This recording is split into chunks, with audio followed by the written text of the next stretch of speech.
Well, hello and welcome to a new week of Tea with the Shepherd. We are in Matthew 25 this week, and we're starting off with a parable that this is one of my favorite parables, which is kind of an odd parable to love so much, but we're going to dive into that. But first, these teas are actually going out to the VIPs this week, and this one is Fruit of the Spirit. I just love the color and flavor. It's so good. But I'm going to take a taste before we get going. Okay, so let's read in verse 1. At that time, the kingdom of heaven will be like 10 virgins who took their lamps and went out to meet the bridegroom. 5 of them were foolish, and 5 were wise. The foolish ones took their lamps, but did not take any oil with them. The wise, however, took oil in jars along with their lamps. The bridegroom was a long time in coming, and they all became drowsy and fell asleep. At midnight, the cry rang out, "Here's the bridegroom! Come out to meet him!" Then all the virgins woke up and trimmed their lamps. The foolish one said to the wise, "Give us some of your oil. Our lamps are going out." "No," they replied, "there may not be enough for both of us and you. Instead, go to those who sell oil and buy some for yourselves." But while they were on their way to buy the oil, the bridegroom arrived. The virgins who were ready went in with him to the wedding banquet, and the door was shut. Later, the others also came. Goodness, I am struggling to read today. Later, the others also came. "Sir, sir," they said, "open the door for us." But he replied, "I tell you the truth, I don't know you. Therefore keep watch, because you do not know the day or the hour." There's that phrase again. You do not know the day or the hour. Okay, so background for the Jewish culture. The way the weddings were done is that there would be a ceremony, but the bridegroom would come. He would make an announcement. He'd have a bunch of his men with him. They would come and pick up the bride, and then they would go and he would take them to the house that he has prepared, and it was a long celebration time. So that is what the picture of going on here is. And we also know that Jesus refers to this time of catching away his bride, and that he is the bridegroom. We see this in actually Revelation 19:7, which says, "Let us rejoice and be glad and give him glory, for the wedding of the Lamb has come, and his bride has made herself ready." So we know that Jesus refers to himself as the bridegroom, that he is coming back for his bride. And so he's using this parable to tell that story of those who are waiting. Now, the lamps that they use are not the same lamps that are in chapter 5, verse 15. That lamp is one that was used to light the whole house. So you would lift it up, it'd light the whole house. These lamps were different in that they were made for walking and for lighting the pathway. So they could last for hours if you brought extra containers of oil with you. But of course, if you didn't have enough, you weren't prepared, you didn't think ahead, you weren't ready to continue the rest of the path. Kind of like the grasshopper and the ant story, where one is working and he's prepared for what is coming. He knows that winter is coming, so he prepares. Whereas the grasshopper doesn't prepare. He just kind of is lackadaisical. He lays around. He's not prepared for the winter season. And so that's basically what's going on here is one is being prepared, knowing that the bridegroom is coming at some point, and they want to be ready to go as soon as he comes to join the wedding party. And the others, they kind of goof off. And you see the same thing happening with the other allegory. So, it's interesting to me, though, in there's so many little things that are kind of important, little details that are very important. Like this story is about 10 virgins.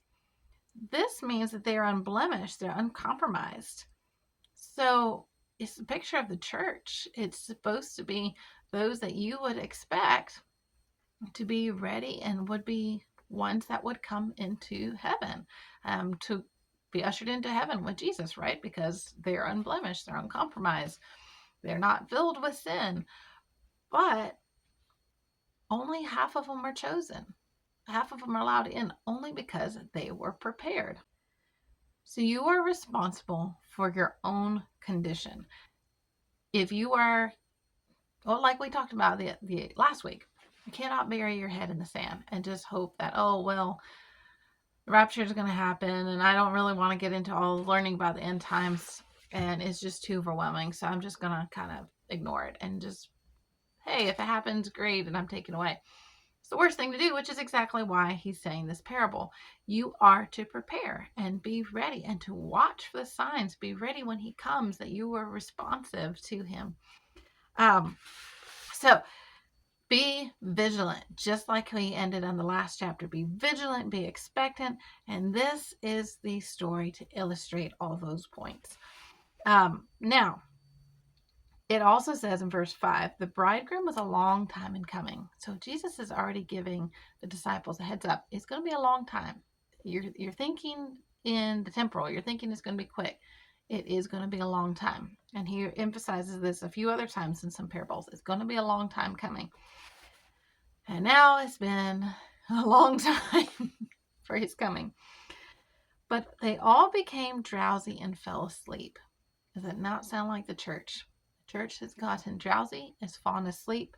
It has lost much of its drive and motivation to fight and do spiritual warfare and to be truly prepared. Now, 5 of them were prepared because they had their oil lamps, but they still fell asleep. But they woke up to the sound of the bridegroom coming. So again, it goes back to that he will come as a thief in the night. So they're prepared because it happened suddenly, because they've been prepared. When they wake up, they just trim their lamps and they're ready to go. They run to meet him. But the foolish ones, they don't have any oil. In fact, they're trying to get oil from them. But the wise ones, we can't share our oil. If we share our oil, we won't have enough to continue on to the wedding party and we won't be welcomed in. You have to pay the cost. Everybody is responsible for their own condition. You have to pay the cost. You have to go and buy your own oil. And maybe you can race and get back, but you weren't prepared. And probably they would have been saying, you need to get oil, you need to get oil, you need to go oil, you need to be prepared. But they never got prepared. So just like the ant, I tried to tell you, but to the grasshopper, but you wouldn't do it. So I'm going to take care of those that are actually, that have worked hard and have prepared. But if you haven't, then it's not fair to the others that have actually given everything to prepare for this day. So while they're on the way to buy the oil, the bridegroom arrives, and the virgins who are ready goes into the wedding banquet. So in verse 12, it says, but he replied, I tell you the truth, I don't know you.